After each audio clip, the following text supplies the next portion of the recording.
Hey guys, how's it going? So today we're going to be planting a beautiful blue spruce in this area right behind me. Here is the tree.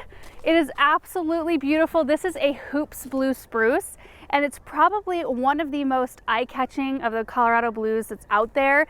And the reason I chose this one is because it doesn't get as wide. So in the end, this average landscape size, maturity size is about 20 to 25 feet by about 15 feet wide. And really, I do have quite a bit of space in this area because we are planning on taking up these pavers and widening this whole flower bed out, because this is kind of a no man's land over here. Nobody comes over here to do anything. So we figured, we could afford to take up a little bit more of this space with flowers and things like that. You might remember we had a Pagoda Dogwood here. When we moved in, previous owners actually brought us over here and kind of talked about the tree, because at some point the trunk had split. I don't know if it was during a winter, I don't know what had exactly happened, but they sprayed it with a bunch of tree seal and kind of were trying to baby it along. And we tried for the last 3 years to keep that tree alive, and it was just dying by the big section. And in fact, in one of the videos where we were making over this this flower bed, which, believe it or not, there is stuff in here, we showed trimming out a bunch of that tree, and last year it was just awful. It was very bare bones, and it leafed out and it looked good for about a month. And then I looked over here and it looked like all the leaves had wilted and they started to fall. So we decided to remove it, and I think having a big beautiful evergreen element right here will be super, super nice. So let me give you a few details on this tree. So this one's a little bit different, it looks more striking than regular Colorado blues because it doesn't have that gray tone to it. It's got that bright, thick needles, bright silver on it, so it just really shines. And it is a zone 2 through 8. So for those of you who have messaged us and have asked, what can we plant in our zone 3 or our zone, the really cold zones, this is an evergreen that can handle a lot of adversity in cold and in heat. We get really hot here, and they thrive and do really well. So I think what we're going to do is just start digging our hole. Now we have to keep in mind the mature size of this tree being 15 feet wide. That means from the trunk it goes out 7.5 feet on all sides, which I just stepped it off, and it means that the tree needs to go about right here, which it will look a little bit odd right now. It'll look like it's too close to these until we bump out the flower bed. And I honestly don't know what I'm going to run into in terms of drip. I don't know if this is connected to a pipe down in here. It's unfortunate that that's about where the tree needs to go, of course. So we're going to dig this area up, kind of see what we've got going. We may need to adjust where it goes depending on where the water pipe is. So we're going to dig our hole first.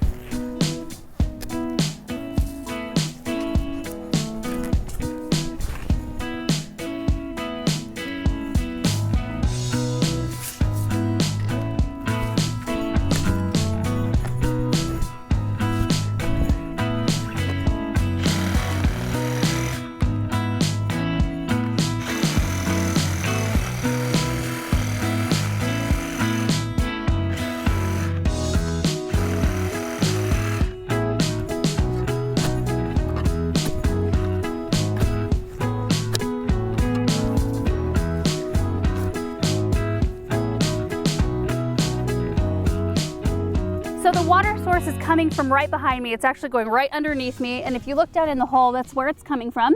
And then there's an elbow that leads to this riser and this sprinkler with the adapter for the drip tubing. This was actually really crimped. I couldn't see any of this. It was all underground. But apparently this area was getting enough water because this is full sun right here. And all the perennials and the shrub, the 9-bark, did great last year. So apparently that wasn't a problem.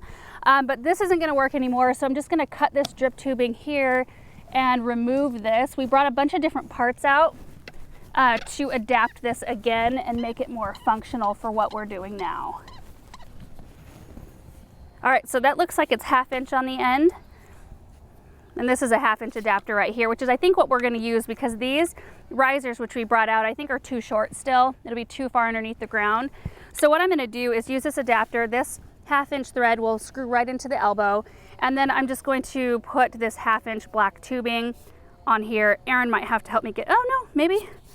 I thought for sure Aaron was going to have to help me with this part. He might still. You want to get it good and tight, because I do not want to have to get in here, especially once the tree is planted, and make any repairs. Aaron helped me get the tubing all the way on, so now I'm just gonna screw this in.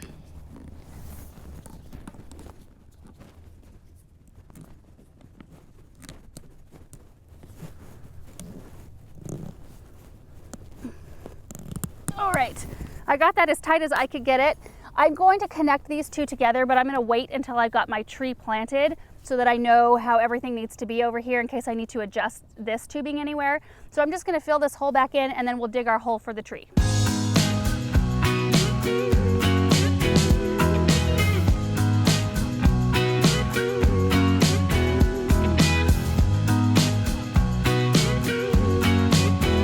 So we've got our hole all prepared, and it's not very deep because this root ball isn't very deep. We did excavate the whole area, of course, to get this water issue kind of figured out. Then we put soil back in, and then I stepped on it just to compact the part where the root ball is going to go, because I don't want it to settle at all. And if I had a bunch of loose, fluffy soil at the bottom of this hole, that could possibly happen. And we want the top of the root ball to sit at current soil level or slightly above it. We don't want it to settle deeper than it is, because water can pool and it can cause a whole bunch of different issues. Also wanted to address how close the water is. Like, that's right where the water pipe is, but we are planning on getting rid of this whole water line. We're going to abandon it in the next year or two when we tackle this whole back area. We're going to rework our entire water system, so this will not be used in the next year or two. If this was at your current home and you weren't planning on doing any rework of your water system, I would consider moving your water line, like maybe digging up this area and moving your water line, like maybe, you know, elbowing off here and coming over this way so that it's out of the way of your root ball and out of the way of your tree once it's big and mature, so that you have access to it if you need to work on it at all. So I just wanted to mention that. The only other thing I need to do with the hole is add in my starter fertilizer, which I'm using the Biotone. I'm gonna double check. It's been a while. This is the first plant I'm putting in the ground this year. I'm so excited. Okay, we're gonna go about 2 cups of Biotone in this hole.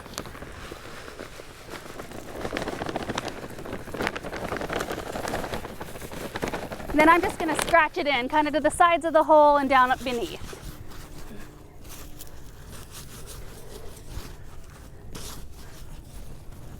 Okay, so let's take a look at this tree's root ball. So this right here is what a balled and burlap tree looks like. So the tree has been dug up from the field where it was being grown, wrapped in burlap, and then wrapped in rope. So a couple of really important things. You don't want to lift the plant by its trunk. You want to lift it by its root ball.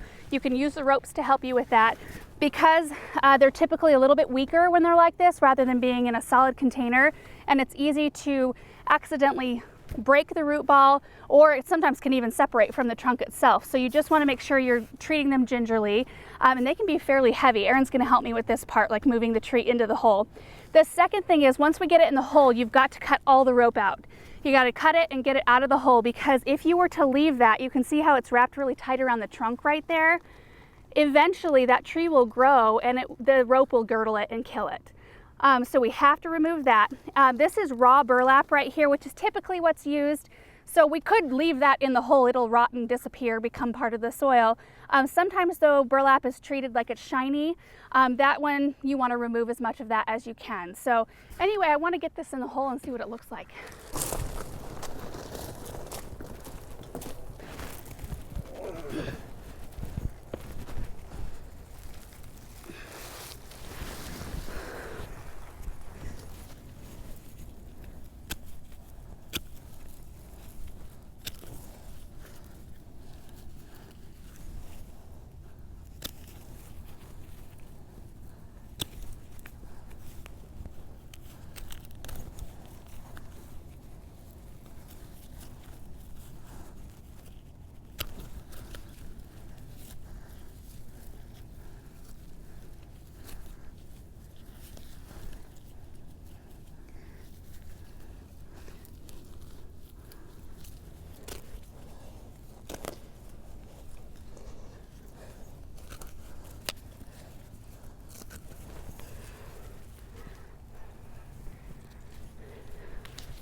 love how this evergreen looks right here. I think it's going to fill up this space beautifully, especially when I can kind of see in the end what the whole area is going to look like once everything's kind of big and mature.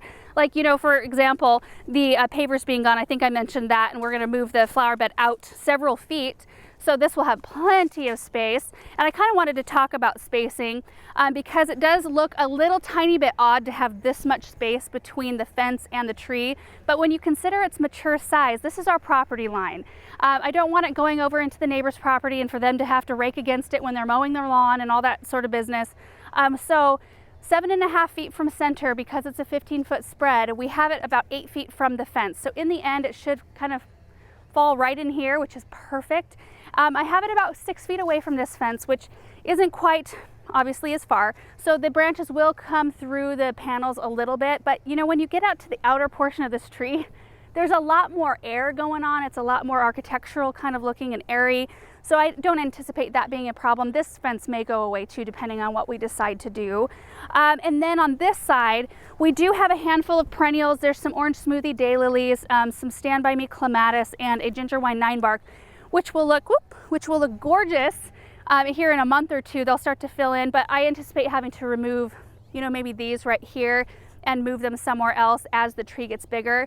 But this variety right here grows about 12 to 15 inches a year. So we're talking, I mean, we're gonna be in it for a little while before it's actually mature size. I mean, 7.5 feet, that's 7.5-ish, 7.5 years until it's full width. We also decided to wait to tap into the drip. So it's right here because our water system isn't on yet, so it's not an issue. And I plan to put in some things right here to enjoy and kind of fill up this space until the evergreen grows and fills it in.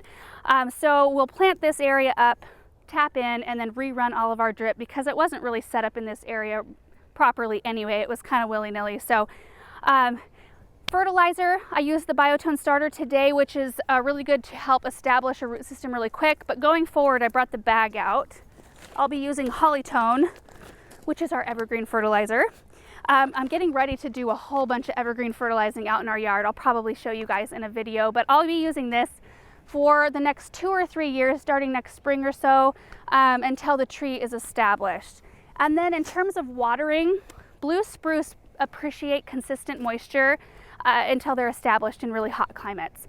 So if you live in a really mild climate and maybe get more rainfall, it may not be as much of an issue, but here I'm gonna make sure to have drip running by both sides of the root ball.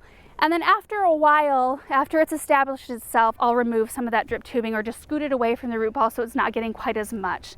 But I think this is gonna be gorgeous. I mean, I'm over the moon with how it looks, especially because we just stepped our winter interest game up a notch.